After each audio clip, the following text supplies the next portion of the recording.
Hi, everyone. I am Supriya, and this is my talk on OSINT and Oreos, my quest to find my house hunter. Um, this is the date. This is me. I'm Supriya. I work currently at Gray Noise. I'm the senior community manager. I'm currently in DC with my husband and two dogs. I've been in the InfoSec space for like 7 years now, which kind of feels crazy because I think time just flies. And I would like to caveat this talk with the fact that I am an amateur OSINT person. I was introduced to it through TraceLab CTF with a couple of friends and coworkers. And it's kind of been like a side passion for a while. My likes are indie alt rock bands, baking, as you will come to learn. My dogs, obviously. Dislikes, Discord, that might be controversial, a bit more of a Slack girl.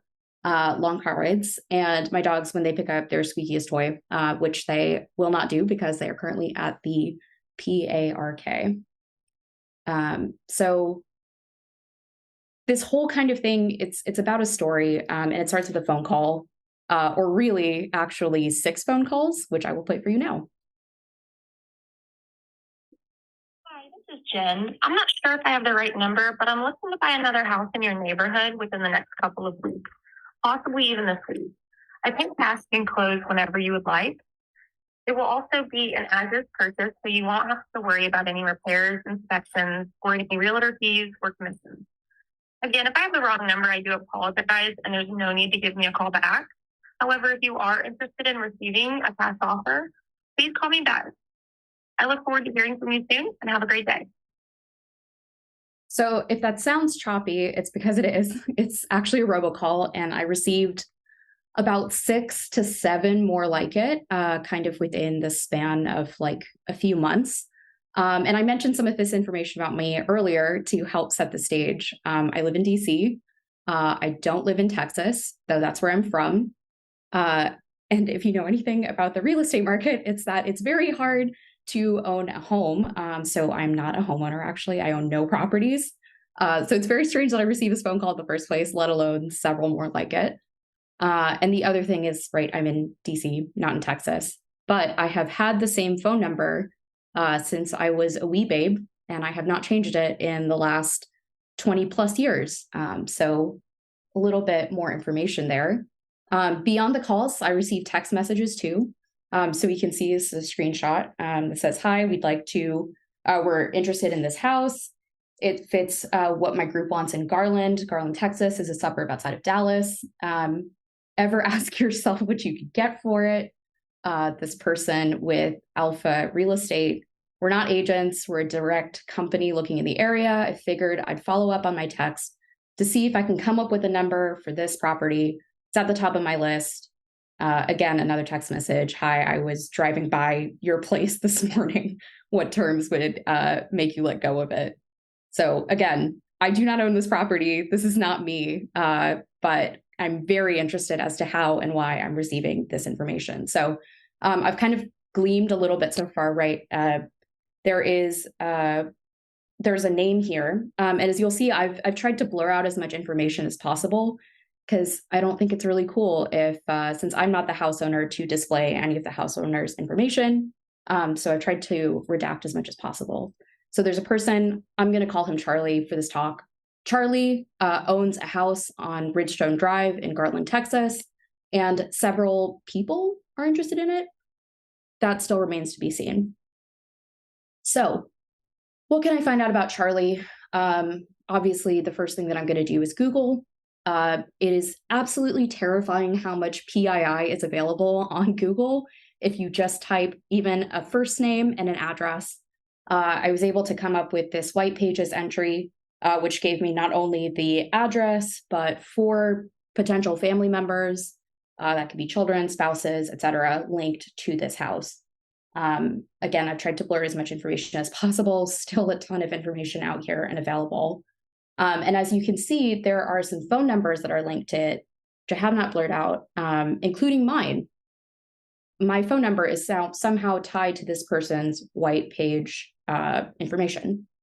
So I found a couple of emails in conjunction with this. I thought maybe I could like see if there's a phone number tied to the email. Maybe that's how the information got linked.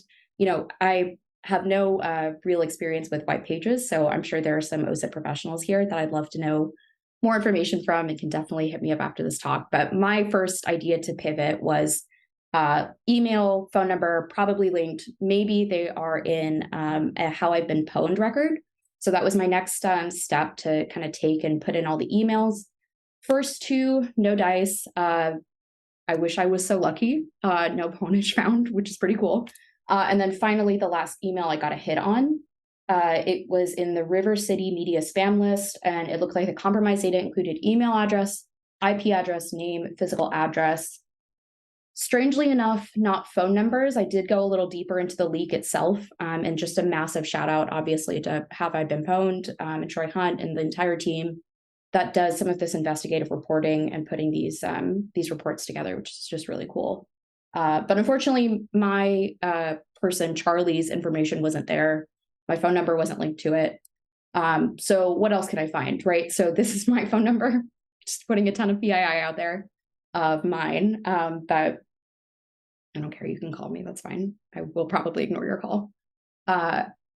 So Googling some more information, not getting too much more, and then kind of like narrowing down my search. I was able to buy access to the white pages to get some of this like blurred out information. If you've ever done any of this type of investigation or tried to look for someone, that is hard to find. A lot of these sites are paywalled, which is probably a good thing, but are relatively cheap to buy access to. So maybe not that good of a thing, because if, $30 is a barrier to entry to know this much information about a person, it's like probably something wrong with our society. But my comments on data and privacy aside, I was able to glean another connection from my phone number linked to a relative of Charlie's. And it looked like it was somehow tied to this person and then relatively put back into Charlie's original profile. So I paid for the record. I was able to see that this primary cell phone was listed as my cell phone number, despite me having owned this number for 20 years. So again, just not getting to the clear point about where these two numbers are linked. And so right now I've concluded that they might have just put in a random cell phone number into some like ad database or something, and it just got linked to a profile. So I've hit a dead end with linking my phone number, right, and trying to figure out who Charlie is, trying to figure out anything about that side. But really, I'm trying to figure out who wants this house, right? Who are these people that are constantly calling, texting, emailing, etc.? So let's go back a little bit to that text message. It looks like the original text message was sent from someone named Rhea with Alpha RE. So a little bit of investigating into who is Rhea and who is Alpha Real Estate. It does not inspire a ton of confidence that when I Googled Alpha Real Estate, Garland, Texas, these were the first two things that popped up. Get cash offer for my house, Texas Cash for keys, buys houses, highest cash offers, will beat any serious offer. Not particularly inspiring. That being said, I am using incognito mode, which maybe Chrome was tracking what I was doing, but I was able to find a website called Alpha Real Estate Advisors. Turns out it's a real company. That's actually pretty solid. And I was digging through their website a little bit more. I didn't find a person named Rhea, but I found that they were listing some properties. They're based in Dallas, Texas, which again, Garland, the house that I'm tracking, is a suburb of. So, pieces were starting to fit together. But then I hit a slightly confusing turn because it turns out Alpha Real Estate's properties are all businesses and, areas and where mostly food and the office type properties. And so I did a little bit of retro digging into this house to see if it was something that a developer would buy to turn into like a business property, but it actually turns out that it's very much zoned as a residential neighborhood. So it's really strange that Alpha RE would be interested in this property. So I, more confused than ever, decided that I would engage actually with my real estate buyer. So I called them back, and actually, no one picked up, to absolutely no one's surprise. And I got a text maybe like 20 minutes later that said, "Hey, we're sorry we missed your call about this property. How can we help you? What's the best time to call you back?" And finally, a name of another agent, supposedly. "Hi, this is Alex with Alpha Home Buyers. I saw that we missed your call. How can we help?" So it wasn't Alpha Real Estate. I just assumed based on the RE, it's actually Alpha Home Buyers. So where do we go from here? Straight back to Google. Alpha Home Buyers, again, not super promising that the first results that we're getting are for sell my house fast for cash. I truly don't know what the incentive for people to do this. Sometimes I guess you just need liquidity really quickly. And a little bit more searching revealed that there were like a dozen companies called Alpha Home Buyers, again, with this like cash incentive, quick, no closing costs, like buying as is. And I just wasn't getting anywhere to be able to find someone named Alex. I wasn't able to find Rhea. Just really no record of any of these people. So again, I decided to engage and ask, "Hi, Alex, are you a licensed agent?" To which I originally thought I got ghosted, and I was going to just end the talk and, call it a day. But it actually turns out Alex responded. They said, "No, we're home buyers, not agents. We flip and rent homes." So that's kind of where my mind was at. We flip and rent homes. Again, that's a common activity people do, right? That's not crazy. It's not suspicious. It's not a scam, pretty honest. But obviously, I want to dig a little bit more and see if there's anything else I can find out. So I started looking up the other phone numbers. I mentioned I got 6 to 7 other phone calls over the span of like a year. That seems like a little. Actually, I think it's more than that. But like I was digging back into my texts and my voicemails, and I can only pull up 7. So I feel like it's a lot, but maybe it was only 7. And again, like the other numbers had similar notes left across the internet. I don't remember where this top comment was left, but essentially someone said, "Scumball trying to scam you out of your home, robocall recording, lying about wanting a house in your area as if they knew where you lived, skirting the do not call laws by not actually selling you something, caller scum, call type scam suspicion." And what I was realizing is that, we have this, if you have an iPhone or a bunch of other types of, like a smartphone, whatever, most phones have the ability to display locations, and, that's just based on zip code. Not zip code, area code. But what I was finding is that these were definitely VoIP numbers, voice over IP, which essentially means that you could use some technology like Google Voice or other different kind of tech out there to help route a call. So it's the FTC, right? I believe that's the org. So the FTC has a few like toll-free numbers that you can call from legally, like through there's a bunch of laws that help protect from scamming.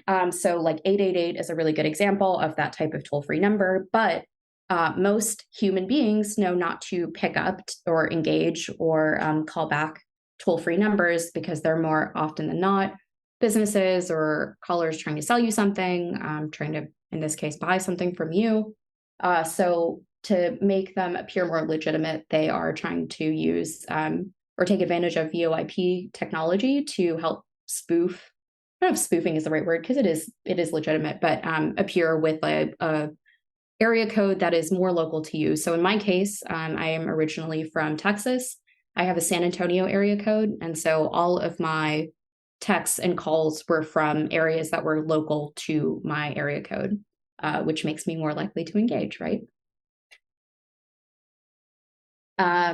So again, more Googling. I got into a Reddit rabbit hole, and I was able to find this really cool guy. He's a ProPublica reporter. He's doing an investigative story on We Buy Houses companies. And I'd love to hear from folks in this community about their experiences, and essentially set up a report for people to share their information. What I thought was really fascinating is that it was specifically posted in the Dallas like subreddit. And there were a lot of interesting stories about people engaging with these types of buyers. Though it didn't appear that it was a scam in the sense that, exactly as Alex described in his text message to me, they offer, to buy houses, and then they flip them and rent them or sell them for much higher than they originally paid for them. Interesting side story here. I actually tried to reach out to Byard twice on Twitter and got weirdly shadow banned twice for, I say shadow banned. I actually got banned once. I had to reset my account yesterday for trying to send this message. And I'm not really sure how or why I violated Twitter's code of conduct, but yeah, if I'm not on Twitter, maybe it's this message that really did me in. And finally, make sure you include whoever is spamming me over text message to buy the wrong address from me over the past 3 years. What on earth is going on there? Can't be anything but a scam. So this is me putting a pin in it for now. Buying low and selling high is not a scam. It is kind of shitty though. More importantly, OSINT and the tools and skills that I use. This is not complicated, right? I didn't come here professing to be an expert at OSINT, but what I really wanted to do is be able to show that these are skills that I've picked up throughout the years. And it was meant to answer my burning question about who's identifying me as one of the home buyers, but good investigations take time. And so the goal here is to keep going. Maybe I will get in touch with the ProPublica reporter and can share some information that I've gleaned, even take some of the information that they've gleaned for their report. And then most importantly, stress baking is my version of the shower principle.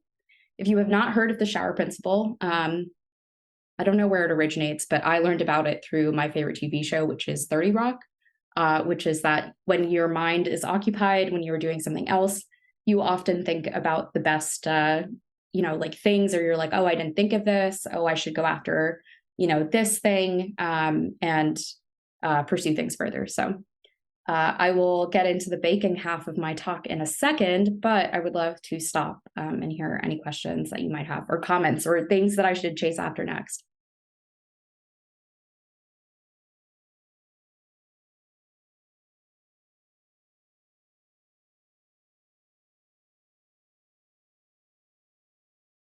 Yeah, I was just gonna say that I don't see any questions in Slack, but at least just yet. Awesome. So on to the Oreo section, which you might be wondering.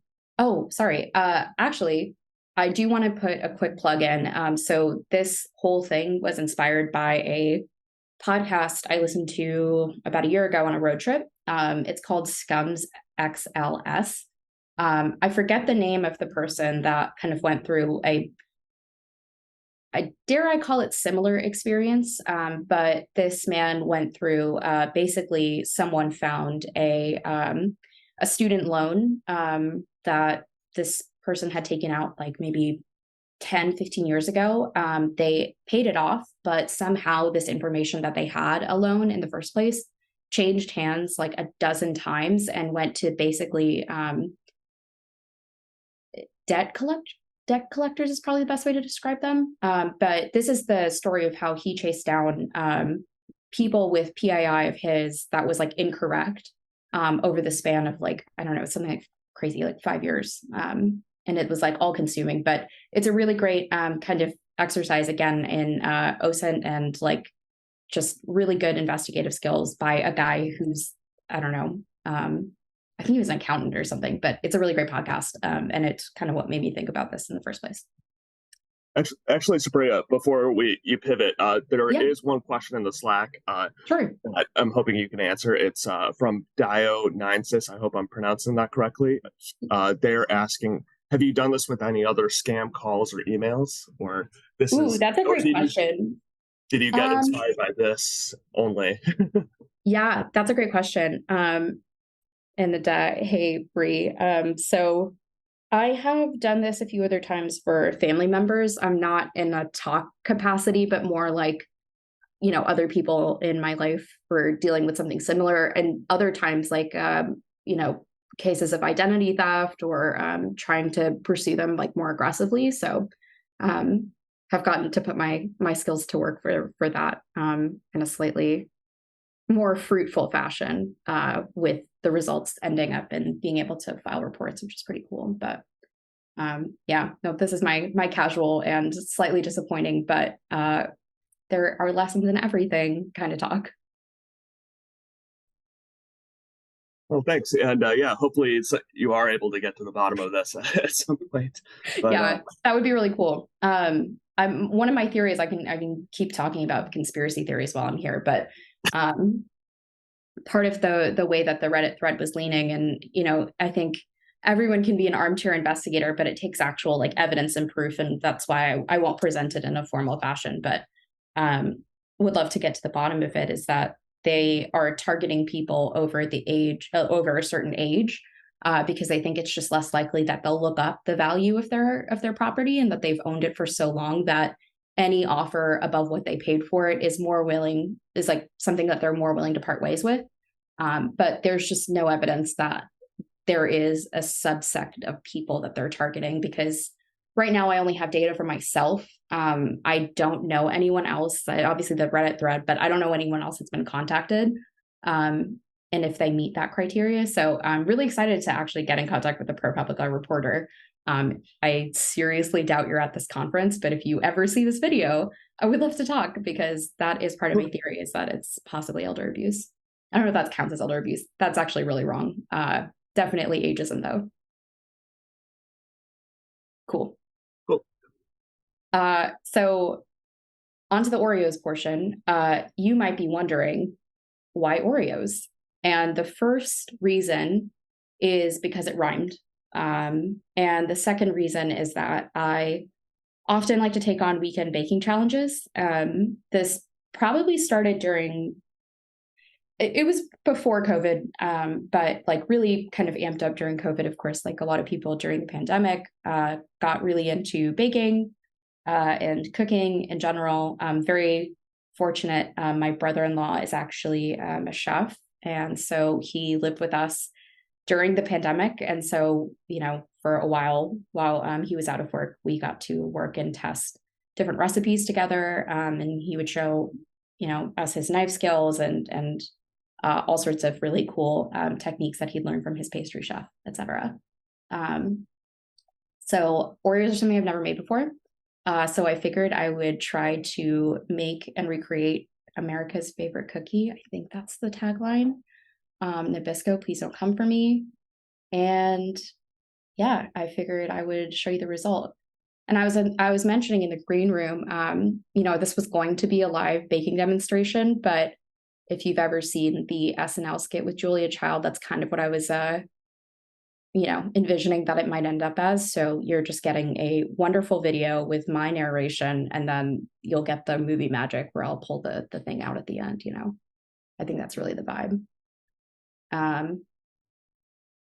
Has anyone else ever made homemade Oreos? I'm going to rely on my moderators to tell me if that's true. Nobody has really commented about that, but I've done a lot of quarantine baking too. I love that. That's awesome. Like everything from babka to like macaroons to. Yes. Babka is something I've really gotten into. There's a great recipe in the New York Times from Melissa Clark. That's my go-to. And the macarons I have not mastered. My feet were pretty flat. So if you know macarons, you're supposed to get like the macaronage, which is the beautiful figure eight that you're able to make with the dough. And then they should be able to puff up and have cute little feet, the pied of the macarons, but mine have been particularly flat, and that is usually due to overmixing. So, all right, Oreo video almost over. We are making a delicious cream to fill in the center of our cookie. We're going to transfer it to a piping bag, which I did not do. And I will show you all the mistakes I made through this, because despite having a beautiful video recipe and a written recipe, I only followed about half of it, which is pretty par for the course. So don't be like me, don't be like Supriya, and follow the recipe. Let the cookies rest for 30 minutes. I did not do that. It looks like some people have made homemade Pop-Tarts, and it looks like some Regis, I hope I'm pronouncing that correctly, has made some homemade Oreos for a cookie swap. So it looks like some people have to try their hand at this. That's amazing. So this is the recipe courtesy of Serious Eats. I highly recommend it. That's what I did, but did not follow the instructions. But if I did follow the instructions, I hear it's a very close replica. So without further ado, so I started with all my ingredients, which includes butter, flour, Dutch cocoa. So if you haven't heard of Dutch cocoa, it's cocoa that's processed with alkali. It creates like a deeper, like richer, darker, it's almost like black cocoa, but not quite there yet. Baking soda, salt. Baking soda and salt, I think, are the only other two things. Sugar. The recipe did call for golden syrup, but I did not have any and I did not feel like buying any. So I just used honey. And that was actually a really cool gift from Andrew Morris, who's one of my, he's a CEO of my company. I say he's a friend. He is a friend. But he, his dad raises bees. And he brought that honey back as a Christmas present, which is really cool. Salt. I use this vanilla powder, which is really cool because, as you know, vanilla extract tends to be pretty dark because of the alcohol and the vanilla beans. So vanilla powder is the same kind of like concentrate. It's dehydrated vanilla, basically. And it doesn't have a color. So it doesn't like tint the frosting to be like a darker hue. You can keep it pretty light and white, which is true to the original cookie. Interestingly enough, all the recipes that I looked up online had like some form of coconut extract or coconut oil in the cookie. And partly that's because of like, there's actually a really subtle flavor of coconut in an Oreo. I don't know if that's an original ingredient, but that's what a bunch of tasters have like identified as like a note of coconut. I also think that helps influence the way that the cookie snaps because of the way that the temperature of coconut oil is like a solid versus a liquid. So at room temperature and colder, it's a solid. If it's warmed up, it's a liquid. So it makes it easier to whip and incorporate into the batter, but then also set pretty well. And then powdered sugar, of course, to make the filling. So I started by creaming together the coconut oil, butter, and sugar. And again, I use coconut oil as a substitute because the Serious Eats recipe called for cocoa extract, which I did not have, coconut extract, which I did not have. So I figured the fat in butter and coconut oil is about equivalent. So thank you. So I started whipping it together, quickly realized that my mixer was way too big. So I pulled out the hand mixer, and incorporated everything together. And then I folded in all my ingredients. I was able to roll these out the way that you saw in the video with some cocoa powder and a little bit of arm grease. I molded them with a pie cutter that I had. I did not bother investing in buying an Oreo mold from Etsy, which you can buy, but I did not do that. So cocoa powder, cut them with a cookie cutter, molded them with a pie mold to just create a shape. It immediately baked out of them, so it just honestly was futile. And then finally, I gave to you the beautiful Oreos. So I didn't take a picture of the filling because I did that this morning. But as you can see, they are a little whoopie pie looking. But they kind of look like Oreos. And then, as you just might have seen, my mother-in-law was so kind enough to run in and deliver me a glass of very cold milk. So we're going to do the dunk test right now. I haven't done this yet. I don't know if these Oreos pass the dunk test, so I think we're going to find out. If you're not aware of the dunk test, it's that an Oreo can like get dunked in milk and not disintegrate in 15 seconds. So I'm going to do that now. This should be very dramatic. So, all right.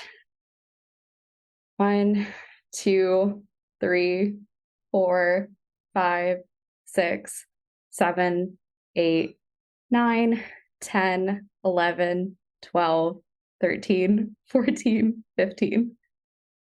And she did not. Oh, it's sliding. It feels a little disintegrating, but let's actually give it a taste. And I will demonstrate the snap while not trying to get it all over my computer. And that is a pretty good snap. And I'll take a bite.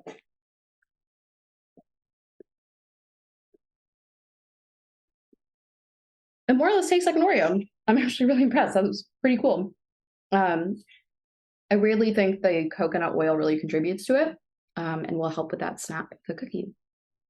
So with that, that's it. I'm gonna have a sip of my milk. I would love any questions or comments or yeah.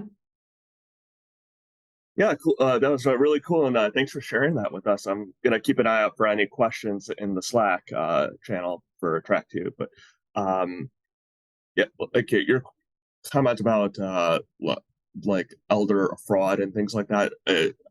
Like I mentioned in the Slack, I know somebody that was recently widowed and was starting to get calls like that out in Texas too. So I'm wondering if it's multiple factors like that. Yeah, it would be really cool to do a deeper investigation. So I just like choked on my Oreo. One of the things that I noticed when I was looking at the alpha home buyers, if you saw, there was, like 12 or 15 of these. It's really hard to believe that these are not working in conjunction with each other and that there isn't like a parent company, a parent org, or some thread tying them together.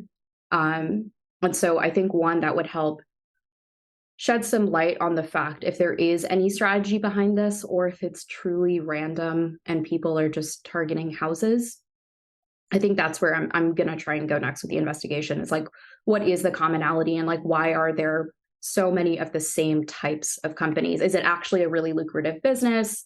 And then again, is there a strategy to go after a certain type of person that's more willing to give up their home and their property?